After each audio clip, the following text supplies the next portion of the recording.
Hi, I'm Bruce Ray Riggs, running for United States Senate in Florida. This is a factual video. We're showing the documents as we speak: congressional acts, congressional record, law dictionary definitions. This country's been deceived, and the reason we can't seem to fix the problem in Washington is because they're not correctly addressing the problem. They're keeping the real problem from the people. Once the American people know the deception, and the deception's out of the way, the solutions are easy. You need two elements, and the two elements are the Supremacy Clause, which is Article 6, Section 2. Article 6, Paragraph 2 of the United States Constitution, which holds the Constitution to be supreme law of the land, and it pretty much strikes null anything that tries to supersede it. And the second is the will of the people. The law's been in place the entire time. This entire constitutional amendment that's got all this jurisdiction, and everybody upset about gun control and income tax and all this other stuff that's coming at us, health care and everything else, is all a 14th Amendment creation. The 14th Amendment is not the citizenship the Constitution created for us to be. The Constitution made us a citizen of the state. That's found in Article 4, Section 2, Clause 1. The 14th Amendment in 1868, 90 years later, 89 years later, gave us the citizenship of the United States, which is a municipal corporation. 28 U.S.C., United States Code, subsection 3002, Part 15. The United States is a municipal corporation. By making you a citizen of a corporation instead of the citizen of the state, you're now part of the property of that corporation. And that corporation is owner and head of assessor of all corporations in the United States and owners of all property thereof, as we're going to show in the documents. The CSR reports for Congress, I want to talk about them.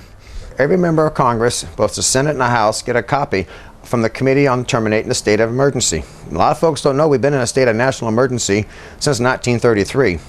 Nobody comes back from Washington, D.C. telling everybody this. As a matter of fact, the 2008 Senate report, which you can find on my website under documents, right at the bottom, it says a 2008 CRS report for Congress.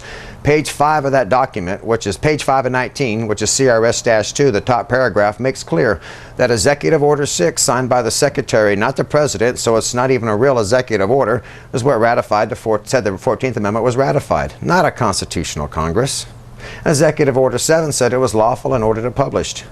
Now, I got to thinking about that as my research went along, because President Andrew Johnson gave a speech in 1867 going against the Reconstruction Acts and the 14th Amendment because it created a different form of government and a different citizenship than what the Founding Fathers created and intended. So therefore, the Supremacy Clause, whether this thing was ratified or not properly, should strike it with null.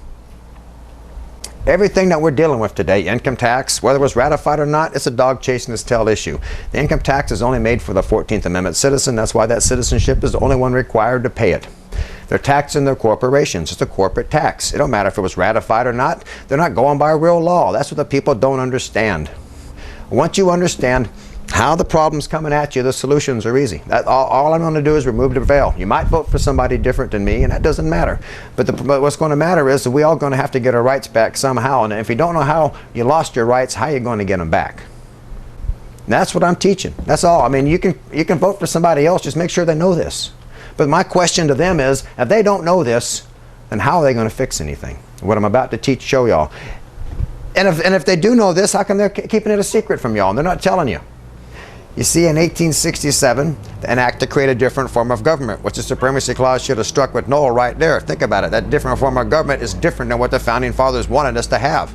The Supremacy Clause is there like the ultimate weapon to get rid of this thing. We've been playing with firecrackers. We got a stick of dynamite in the drawer, and nobody's ever touched it. It wipes this whole thing out. That's what I've been trying to point out, and that's the only reason I'm really got up and decided to run for Senate, because the people that know this ain't saying nothing, and no one else knows it, and you can't fix nothing if you don't address the problem correctly. And this is how you fix it. In 1867, they also set up the court system for this new form of government, the United States, which is the municipal corporation. 1868, they illegally threw that 14th Amendment in there, which, by the way, it was supposed to have been a political choice citizenship. You see, they can't impair, deny, restrict, or even question your right to go back to the republic form of government. It's inconsistent with their form of government. But since basically the past 140 years, this choice has basically gone unknown, unrecognized, and buried. People think this corporate form of government and citizenship is the only one there is. It's the unlawful one. I mean, think about it. If you're a law-abiding citizen and you love your country and your Constitution, and you might think maybe some of these laws might be needed or whatever, I ask you to think of the Constitution and consider this little analysis.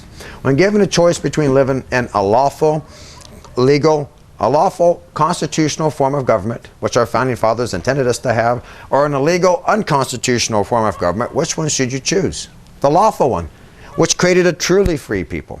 We're not supposed to have all these taxes and restrictions and government up in our business. They don't have no business there. And they've only done it through the 14th Amendment. I don't know how case law would have ruled differently in the future. But I know many cases are decided on the 14th Amendment, such as immigration was a 14th Amendment decision. Prayer was struck down as unconstitutional through your 14th Amendment citizenship.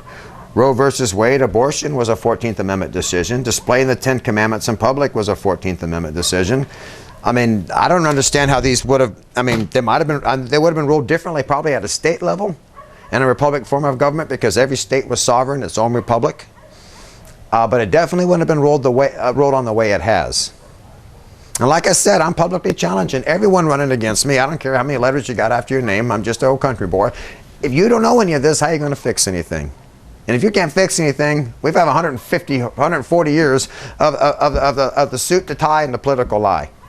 I mean, it's time that you get somebody up there that can at least fix this thing. Maybe, you know, I ain't got all the money y'all got because I spend every dollar I have trying to wake y'all up. So, I mean, this is the best I could dress for today, but I can fix this.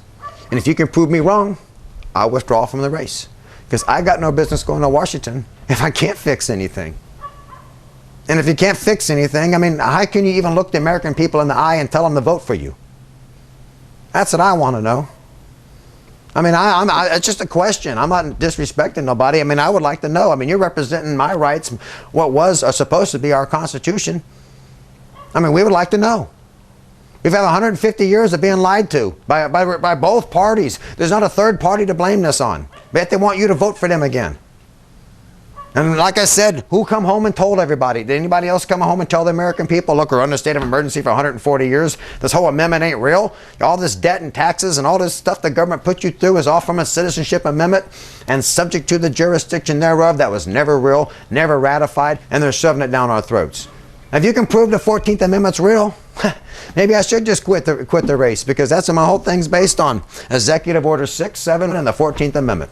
Outside of that, if it's not an issue of Constitution, I'm going to have a website set up just like this one. Anyone that I represent will go there. They'll download whatever it is I'm supposed to be voting on at that time. Y'all tell me how you want me to vote. I'll go with the majority.